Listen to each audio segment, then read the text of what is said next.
Hi hello नमस्कार। इस channel में आने के लिए आप सभी को फिर से आभार। आज हमारा टॉपिक है फॉर्मेटिंग एंड डीफ्रैगमेंटेशन पार्ट 26। भारी वर्ड है आजकल। आज हमारे जो पढ़ना है डीफ्रैगमेंटेशन और फॉर्मेटिंग, लेकिन इसका मतलब काफी सिंपल है, लेकिन इसकी हमें जानने की जरूरत है क्योंकि कई बार हम जब कोई भी डिस्क में हम जब राइट क्लिक करते हैं तो बहुत सारे ऑप्शन होते हैं, फॉर्मेट, डीफ्रैगमेंटेशन, फ्रीइंग अप स्पेस। तो इन तीनों में फर्क क्या है और कौन से डिस्क में हमें डीफ्रैगमेंटेशन करना चाहिए और कौन से में नहीं करना चाहिए, वो आज हम इस क्लास में जानेंगे। ठीक है।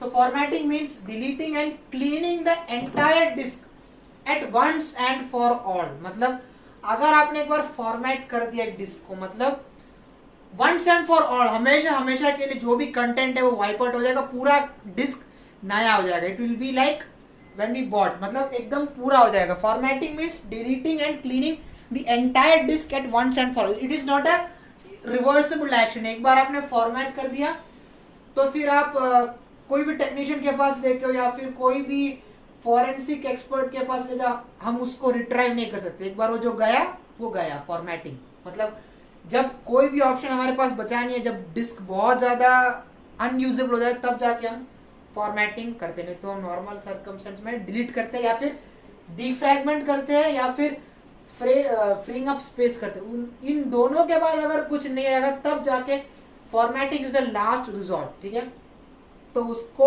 उसकी जरूरत नहीं पड़नी चाहिए।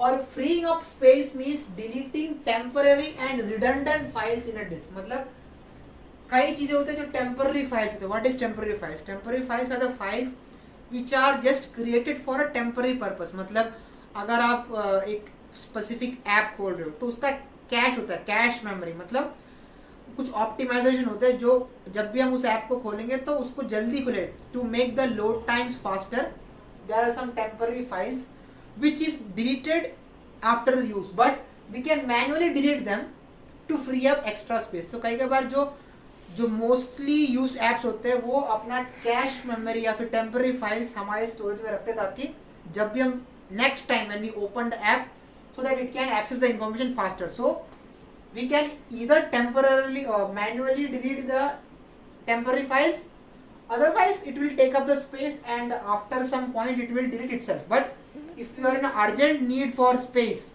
then we have to delete the temporary and redundant file.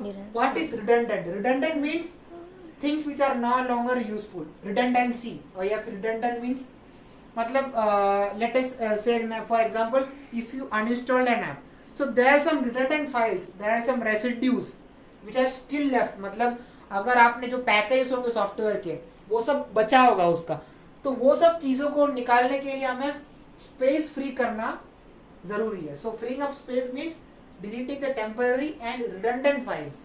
Redundant means the things which are left over by previous apps or the things which are not necessary now because the app is deleted. ठीक है।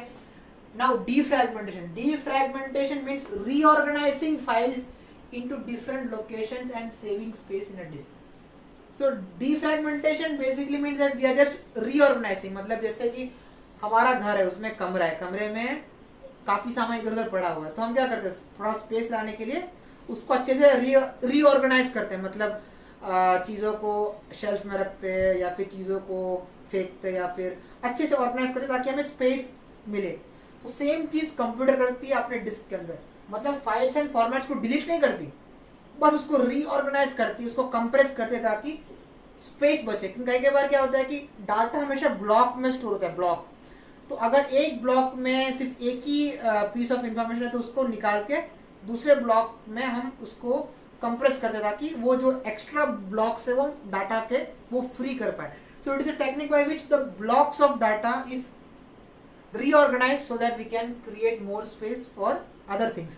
But this is only used in HDD. मतलब ये जो defragmentation है वो HDD में ही करने की जरूरत है।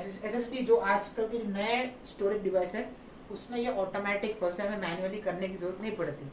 So it is advisable that we should only do defragmentation in HDDs, not SSDs, because they use modern techniques for storage. मतलब अगर आपके पास SSD है तो आपको डीफ्रैगमेंटेशन करने की जरूरत नहीं है मैन्युअली।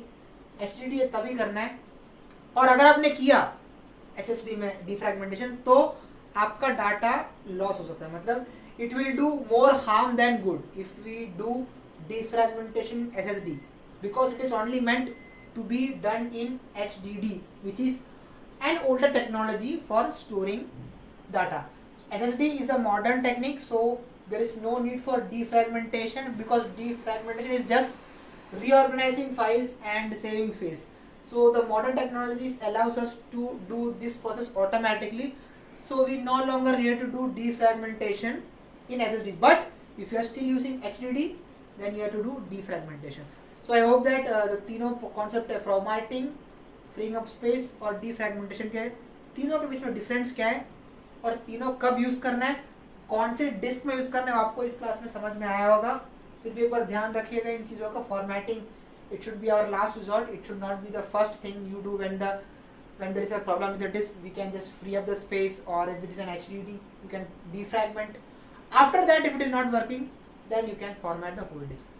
So ऐसे ही कुछ मजेदार टॉपिक के साथ अब हम नेक्स्ट वीडियो में मिलेंगे. तब तक के लिए stay safe, stay healthy. अलविदा.